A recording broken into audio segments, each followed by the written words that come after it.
But now let's make these notes now on setting goals. The promise of the future is an awesome force. We look back for experience, but we have to look forward now for inspiration. And what gives us inspiration to get up in the morning and do our job, learn skills, develop all that we can possibly be, is the promise of the future. And it can be so powerful that it can overwhelm any adversary you might have, any difficulties you might have. Here's a key phrase: reasons make the difference in how your life works out. Reasons make the difference in your appetite and zest for taking on the challenge, doing the job, becoming successful. Mr. Schoaf said, if you have enough reasons, you can do the most incredible things. You can get through the most difficult day. You can overcome the most unbelievable challenges if you have enough reasons. And so he said to me, if you haven't got a list of your goals, Mr. Rohn, it's probably because you don't have enough reasons. He said, I'm sure since I've met you, you have enough intelligence. And he said, you have enough good health. And he said, you have, all of those things working for you. But here's what you must work on now is to have enough reasons. Looking into the future, developing reasons. Okay. Now here's a note to make. It's important to make sure that the greatest pull on your life is the pull of the future. Some people let the past pull them back. The past can be like gravity if you let it to pull you back. Some people live in the past. They live in the darkness of the past. They live in the mistakes of the past. They live in the discouragement of the past. They didn't make it, and that affects them for the rest of their life, living in the past. So we don't want the past to pull us back, to live in the past. So make this note: dreams and goals can become magnets. Dreams and goals can become magnets. And the stronger the goal, the higher the purpose, the more powerful the objective, the stronger this magnet is that pulls you that direction. Now, not only does your goals and your objectives pull you that direction, here's what they also do. They pull you through. They pull you through all kinds of down days. They pull you through a difficult time. It'll pull you through some winter of your life. Some people get lost in the confusion of the day simply because their goal is not right enough to pull them through. Next, it's goals that drive us to take advantage of the spring. Why would the farmer put the plow in the ground in the spring if he couldn't see the vision of the harvest when the summer is finished? Is it possible to see the finished harvest? And the answer is yes. We do that simply by faith. Key phrase: faith is the ability to see things that don't yet exist. So here's what we want to do in our goal-setting session, is to start looking into the future of what you would like to accomplish and where you would like to go, the person you would like to be, and see if you can't get a better picture of the finished objective. See yourself there. See yourself in possession of. There's nothing you can do about the past, but you can do a great deal about your future. You don't have to be the same person you were yesterday. You can make changes in your life, absolutely startling changes, in a fairly short period of time. You can make changes you can't even conceive of now. If you give yourself a chance, your abilities will grow. You have untapped talents and potential that you haven't even reached for yet. And as time goes on, you'll be able to reach deeper and deeper. The first thing you'll know, you'll be able to do things you never thought you could do. You'll be able to handle things you never thought you could handle. You'll have ideas that you've never had before. All of this is sparked by the goal-setting process. When you know what you want, and you want it badly enough, the answers will come to you. I can't tell you why it works. All I know is, it works. Give yourself a chance to become all you can become and to accomplish all you can accomplish. Let me give you a Bible philosophy that teaches how to get whatever you want. Here's what it says: ask. That's it. Ask. Of all the important skills to learn in life, be sure to include the skill of asking. What does ask mean? Ask means, what do you want? And the complete formula is staggering. It says ask, and you will receive. Work on your list of why. One of the big thrusts for success is to come up with a strong enough why. In leadership training, here's what we learn. If the why is powerful, the how is easy. But if the why isn't strong, if your goals aren't powerful, if the vision isn't clear, the old prophet said, without a vision we die, without a vision we perish, without a dream we're nothing. We stayed because we were committed. We left because we were disillusioned, but we came back because we were lost. Without a dream, we are nothing. When the why gets big, powerful, strong, how seems to be so much easier. Without a strong enough why, the how seems to be too difficult almost to accomplish.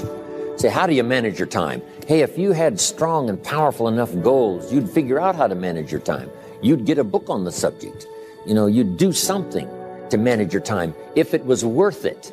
If it's not worth it, why would you bother studying the art of managing your time if it really doesn't matter?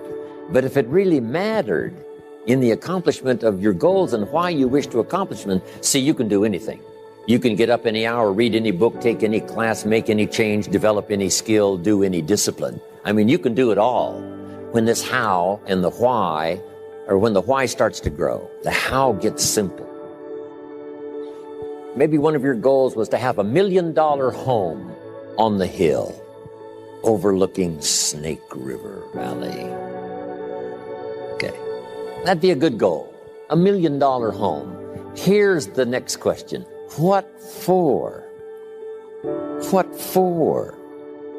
A house is a house is a house with bricks and wood and walls and roof. The key, yes, $1 million home, that'd be wonderful, but what for? So now jot this down.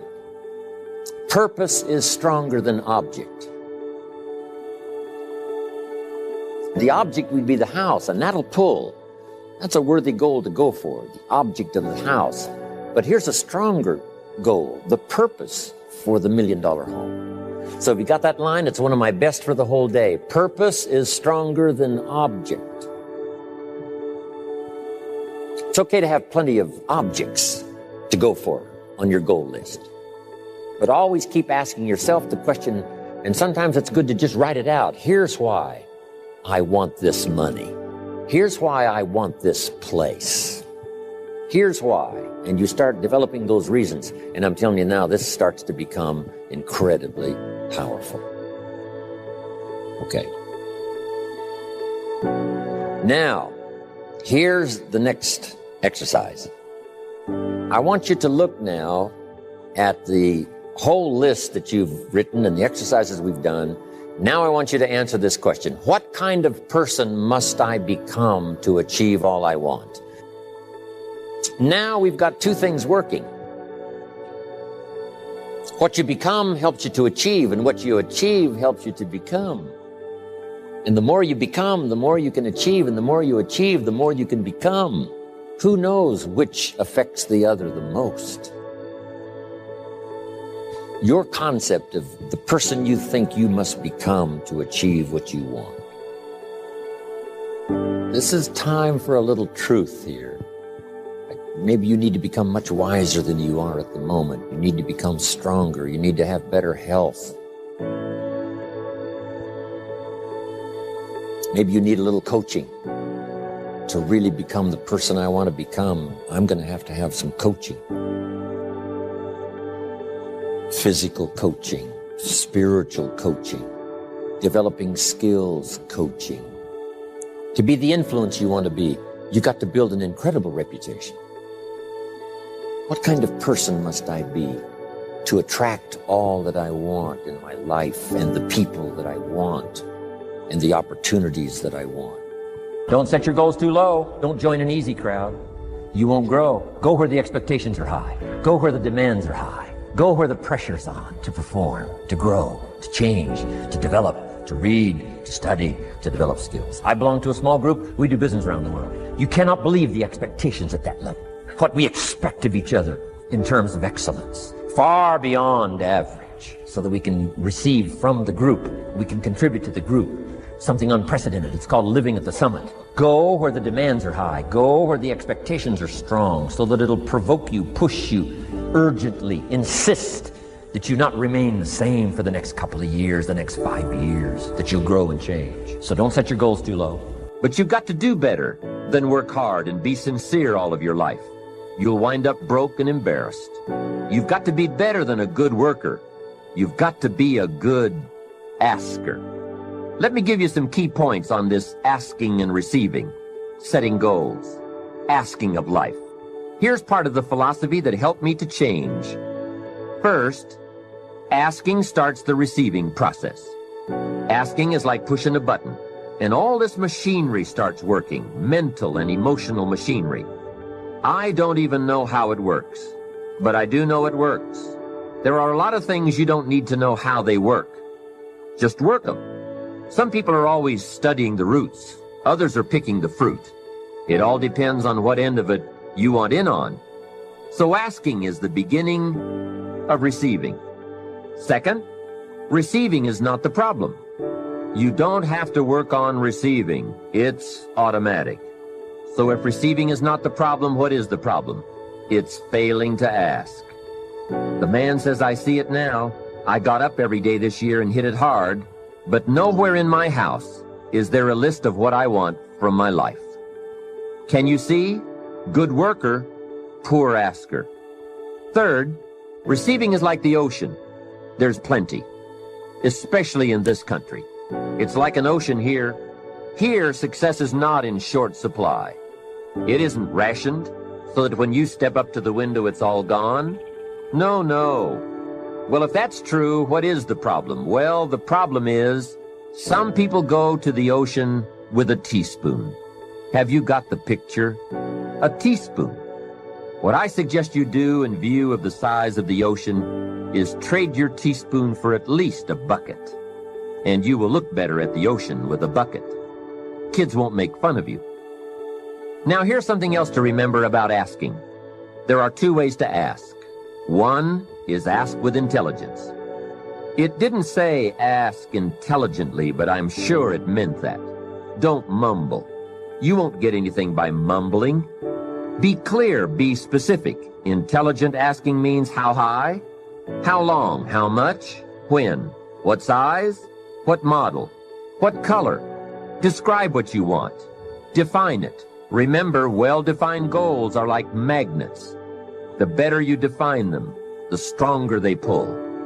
And give your goals purpose. Answer both questions. What do I want? That's the object. And the second question, what for? That's purpose. Purpose is stronger than object. What you want is powerful and it will pull. But what you want it for is more powerful. Here's the second way to ask. Ask with faith. Faith is the childish part. It means believe you can get what you want like a child, not an adult. Many adults are too skeptical. They've lost that wonderful childlike faith and trust. Don't let that happen to you. Believe in, have faith in yourself and your goals. And get excited like a child. Childlike enthusiasm. Nothing can beat it. Kids think they can do anything. How exciting. They hate to go to bed at night and can't wait to get up in the morning. Develop that kind of enthusiasm toward your life and your goals. And be curious like a child. Kids can ask 1,000 questions. Just when you think they're finished, they come up with 1,000 more. They'll drive you to the brink. But it's really a virtue. Have plenty of curiosity. Ask questions. That's how you learn. Setting goals is a very important part of our life's process. Guess how many people have a constant plan for setting, rearranging, evaluating, and strengthening the purpose of their goals? The answer is very few. In fact, if you will do this, you will become among the few who do, that become the envy of all who watch. In the leadership seminar, we came up with a whole 10-year plan of goal setting, business goals and personal goals, family goals, economic goals, financial independence. It's a basic fundamental. In fact, if you will work hard on setting goals, put together a plan for setting goals, reevaluate them, rearrange them, constantly talk about them, go over them again and again, I tell you what this process will do in my personal opinion. It'll put you in what's known as the top 5%. And if you want to be successful, if you want your life to really change in major ways, this is one of the fundamentals. A constant plan for setting, rearranging, evaluating, and strengthening the purpose of your goals. We need to take a look into the future. We've got to have the future well designed. The future is called the promise. And here's what we teach in our leadership series. The promise of the future can be an awesome force for your own future. The promise of the future, designing the future. There's two ways to face the future. One is with apprehension, and the other is with anticipation. I promise you, in my travels around the world, most people face the future with apprehension. And here's why. They don't have it well designed. They've sort of left that up to someone else to fix. But here's the best way to face the future, with anticipation. And you can face the future with anticipation if the future is clear, if the future is well designed. In setting goals, it's very simple. Number one, decide what you want. You just take a little time. You sit down and say, what do I want? What kind of skills do I want? What kind of income do I want for the future? Where would I like to go? Places I'd like to visit. Habits I'd like to acquire, skills I'd like to have. You just take a little time to think about what you want. Economics, friendships, people you'd like to meet, places you'd like to go. You just take some time. And then I suggest, when you've thought about what you want for the future, make a list. Just jot it all down. It's really a very simple process. Get together with your family, your wife, your husband, your children, your business colleagues, and make it one of the major fundamentals in your life, constantly setting, rearranging, evaluating, and strengthening the purpose of your goals. That's number one, fundamental for success. Here's number two, a clear picture of what you intend to do with your present resources. That's a fundamental. Figuring out a plan of what to do and how to manage your present resources. Most everyone I talk to has already got something. The big question is, what are you doing with it? Most everyone has some time, they have some resources, they have some money, or they have a paycheck, or they have some kind of resources, or they have some kind of net worth. The big question is, what are you doing with it? Where are you investing it? Where are you putting it? First of all, you've got to understand about society and about money. You've got to understand how to earn it, where to get it, where it comes from, and the importance of managing it. Kids ought to be taught from the time they're just small what to do with the dollar. If a child has $1 and goes and spends it, right away they've developed the wrong habits. And sure enough, if they continue those poor management habits over the first $1, you can imagine they're probably going to do the same poor things with those same dollars when they get older. The plans we learn when we're small, sure enough, are most often the plans we follow the rest of our lives. What to do with your money and where to put it. We teach in the care and feeding of the goose that lays the golden eggs. You've got to be a happy taxpayer. You've got to make sure some of your money goes into financial institutions so that successful people can borrow it and start other businesses that employ more people. You've got to make sure that you give some of your money for charity. So for charity and for taxes and for savings and for the accumulation of capital, it's very important to have a management plan for your present resources so that at age 65, you don't wind up like most people do, broke.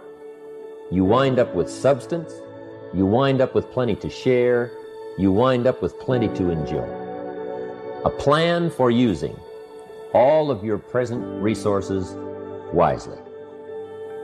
What I'm saying is we all need a consistent plan for the gathering of knowledge, a consistent plan for going to the library, a consistent plan for attending the lectures, attending the seminars. Most people get ideas just spasmodically, or when someone happens to come by, or they just happen to hear someone, or they happen to read a book that might have some ideas that could help to benefit their life. When you listen to a sermon, make sure you've got your journal to take notes. Wherever you go, gather knowledge, but gather it on purpose. Do it constantly, do it daily, and do it consistently. We need a consistent plan for reading books. Most people just read books haphazardly, spasmodically, or most people just don't read at all. Or they don't have a good plan for reading the right books. Sure enough, the man reads the comics instead of the classics. And he misses all the things that could really benefit his life because he doesn't have a plan. Here's a good thought to consider. Rarely does a good idea interrupt you. Good ideas must be pursued. You must go where they are. You must seek them out. And there's an important Bible phrase that says, if you seek, if you search, you will find. Sure enough, a consistent plan for gathering knowledge, reading the books, attending the lectures, putting together ideas and having a place to capture them like a journal where you can repeat them and go over them. That's a fundamental that if you'll follow it, will put you in the top 5%. Guess how many people have a consistent plan for the gathering of knowledge? Answer, very few. And what you want to be is one of the very few. You need a plan, a detailed plan for the use of your work time. We call it a game plan. Most people try to design tomorrow and next week and next month in their head. They try to just decide what they're going to do. And most people don't even think that far ahead. They think, I have to get up in the morning and go to work, and that's about the extent of it. But a game plan for financial independence, a game plan for your work time, a game plan for your personal time. The family needs a game plan so that you won't miss some of the important things that are helpful to your life and to your success. The kids need a game plan. Mom needs a game plan. Dad needs a game plan. You need a business game plan. You need a game plan for your office. If you're in business, a game plan for your business. A detailed plan for the use of your work time. In the leadership seminar, we talk about how to put together this detailed plan for the day and for the week and for the month. How to stretch out a plan for 6 months and for a year. In doing business around the world, we found that you have to detail the plans in great detail. Otherwise, sure enough, you're going to miss something. And I can promise you that a detailed plan for the use of your work time will put you in the top 5%, because most people don't have one. Mr. Shoaff shared with me when I first met him when I was 25 years old. He said, Jim, to do better, you've got to get around the right people. If you have a constant association of people who can better your life and better your lifestyle, you can't believe the progress that you can make. An association of people of common interest in progress, success, ideas, and philosophy. I have a good phrase for you. Never mistake the power of influence. The man says, well, I live here, but it doesn't really bother me. See, that's not true. He says, I'm around these people, but they really don't bother me. See, that's not true. Whoever you're around, whoever you're with, is exerting some kind of influence on your life. And what you must do, and this would be the good year to do it, the first year you've heard about it, is make plans to get around the right people. People who talk positive ideas. People who talk philosophy, the refinement of philosophy. See, just the latest joke won't help. You've got to get around people who read, people who are successful, and people who are growing and changing. Otherwise, your influence is going to be in the opposite direction. And I know most of us, wherever you work, you have to be around some negative influences. But what you must do is counterbalance that.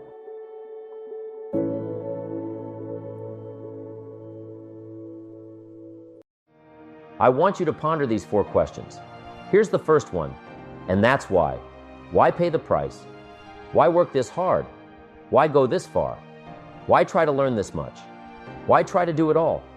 Why try to see it all? Why try to have it all? Why do it? Why learn it? Why study? Why put yourself out? Why try to take on this much responsibility? Why develop yourself to the full? Why try to become all that you can possibly become?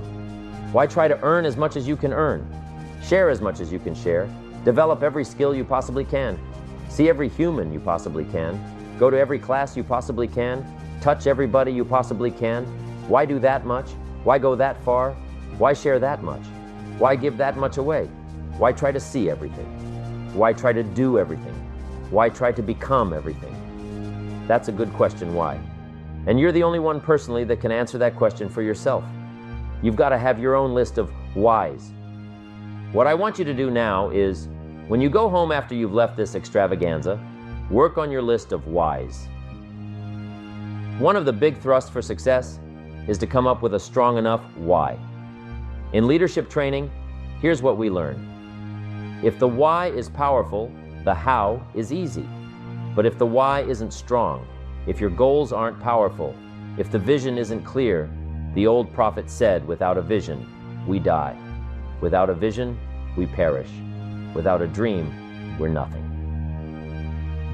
From the movie The Professionals, I listened to Bill Hiron give his testimony yesterday. From the movie The Professionalist, he said, "We joined because we believed. We stayed because we were committed. We left because we were disillusioned. But we came back because we were lost. Without a dream, we are nothing." I'm asking you to sit down with your family and develop a dream strategy. I'm asking you to make a list of what you want. What kind of health do you want? What kind of skills do you want? Herbalife has got the ability to make it all come true, but you've got to decide. What do you want? What kind of income do you want? What kind of gifts do you wish to bestow? What kind of power would you like to have? What kind of influence would you like to have? I'm asking you to go home and work on the why. Spend some time as you fly over the clouds and over the ocean back to where you came from. I'm asking you to have a vision by the time you've reached home of why you want Herbalife to work for you, why you want this kind of income, why you want this kind of recognition and these kinds of skills. I'm asking you to develop your own list of why, because if you can come up with a strong enough list of why, Herbalife can furnish the how. Here's the second question. Why not? Why not see how much you can earn? Why not see how much you can learn? Why not see how many skills you can develop? Why not see what kind of person you can become? Why not see what kind of influence you can have? Why not see how many people you can rescue from oblivion? Why not see how many people you can reach? I shared one of my goals with a group just last night, to reach the peak of my skills by the year 2000. So I've got some work to do. By the year 2000, at the turn of the century and the millennium, I aim to achieve the pinnacle of my skills. Following that, in the next century, I intend to utilize those skills to impact as many people as possible for the rest of my life. These are some of my goals. I encourage you to establish your own goals and give them thoughtful consideration. And why not? If a farm boy can wander out of Idaho and eventually attend this extravaganza, why not you? If Mar Hughes can leave the tough side of town, find a few people and realize a dream, why not you? If good health is attainable for many, why not for the rest? If it's achievable for you, why not for others, and why not for you? I urge you to consider this personal why not. Why not you? You have to stay here until you go. I mean, what else are you going to do? Why not discover how much you can achieve, how far you can go? Now here's number 3. Why not you? I wish I could say that to each of you individually, but it would take a couple of lifetimes to sit down and talk with each of you individually. But I would rather do that. I'd rather sit down and talk with you and your family with a fire burning in the living room than to be standing on this platform. That's my true desire. I'd love to talk to you and your children face to face. That's what I'd really like to do. I'd love to spend a couple of days with each of you personally and pour out my heart, my soul, what's going on in my head, what's going on with me. See if we couldn't connect and find something valuable. But time doesn't permit for us to have those intimate conversations and get to know each other that well. So I've got to do it from up here. But I want you to take it personal. And my personal question to you is, why not you? You've got the brains, you can make decisions, you can study the plan, you can change your life, you can grow immensely in the next few years, you can make your dreams come true, you can build a financial wall around your family, nothing can get through, you can become healthy, you can become powerful. Why not you? And I'm here to say that I'm ready to pledge my support to make your personal dreams come true. I ask the question, why not you? But I'm not going to ask it and just walk away. I'm going to ask it and walk with you in this journey as we take herbal life around the world. And now, here's my very last question on the questions to ponder. Why not now? There never was a better time. Mark has brought herbal life to an incredible mountaintop. He's brought herbal life with the help of others who have brought it here. It has been brought to a special moment. Barcelona was special, and Orlando was outrageous, but I'm telling you, this extravaganza has been the most awesome thing I have ever seen. All of your cooperation, the way you have learned and listened and worked hard to get it all, I congratulate you for that. But Mark brought us here, and what a time now for us to take this dream and not let it die. Take this dream and give it life. Take this dream and breathe into it your own personal spirit until finally it becomes a flame that burns around the whole world. Let's go to it now. You know, I've often thought about the journey of success, and one key element always stands out: the sheer force of will to get things done. It's like sailing a ship. You can have the finest vessel, the best crew, but without setting a course and pushing forward, you'll simply drift. Today I want to talk about that, the art of pushing yourself, of moving beyond the ordinary to achieve the extraordinary. Imagine, if you will, a person much like any one of us, standing at the crossroads of decision. Every day, we face these crossroads moments where our choices define us. And in these moments, it's not just about making decisions, but about making the right decisions. Now, I'm not talking about choosing what to have for breakfast. I'm talking about the choices that scare us, that push us, that force us out of our comfort zones. You see, there's a powerful force within each of us, a force often untapped. It's the ability to compel ourselves to do what needs to be done, even when everything in us wants to procrastinate or avoid it. Think about the last time you really didn't want to do something. Maybe it was a tough conversation. Maybe it was a project that seemed insurmountable. We've all been there, haven't we? That moment where the easier choice is to say, I'll do it tomorrow.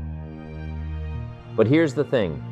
Tomorrow becomes the next day, and the next, and soon enough, what was a molehill becomes a mountain. In these moments, the difference between success and stagnation is action. Action is the foundational key to all success. It's not just about having knowledge or talent, it's about using that knowledge, harnessing that talent. You could have the intellect of Einstein, but without action, it's like having a library of books that you never read. So, how do we tap into this force? How do we push ourselves to take action, especially when it's tough? Well, that's the journey we're on together today. It's about understanding the why behind the what. It's about learning to embrace the discomfort of growth because, let me tell you, growth and comfort do not coexist. The smallest action, the least action, the action that you won't think will matter, it all matters. Take it because when you start accomplishing and the value starts to return, you'll find inspiration to do the next one, and the next one, and the next one. But for this whole process to work for us, we must first master the art of discipline, self-discipline, consistent self-discipline. It doesn't really matter how smart you are or how much you know if you don't use it. It doesn't really matter if you attended every seminar that comes to town if you don't apply what you've learned. Better than knowledge is applied knowledge.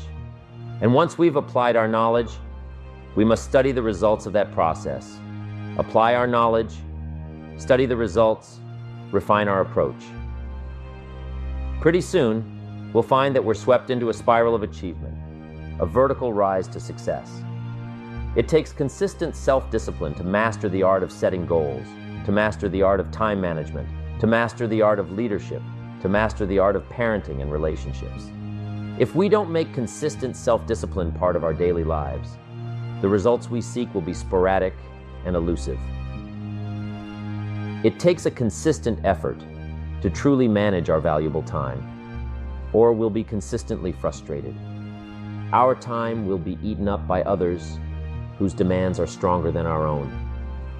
It takes discipline to conquer the nagging voices in our minds, the fear of failure, the fear of success, the fear of poverty, the fear of a broken heart. It takes discipline to keep trying when that nagging voice within us brings up the possibility of failure. It takes discipline to admit our errors and recognize our limitations. The voice of the human ego speaks to all of us sometimes. The voice of ego says that we should magnify our value beyond our results. It leads us to exaggerate, to not be totally honest. It takes discipline to be totally honest, both with ourselves and with others. It takes discipline to change a habit, because habits are formed a little bit each day, every day, every day. Once habits are formed, they act like a giant cable. They act like a nearly unbreakable instinct that only long-term disciplined activity can change. Procrastination and laziness, they're like quicksand. The more we give in, the deeper we sink, and the harder it becomes to pull ourselves out. How often have we said, "I'll start tomorrow," only to find that tomorrow brings its own set of excuses? It's a cycle, a dangerous loop that spins us around and keeps us from moving forward. But here's the good news. Just as we can fall into the cycle, we can also break free from it. The key? Action. Take action now. It's the antidote to procrastination, the enemy of laziness.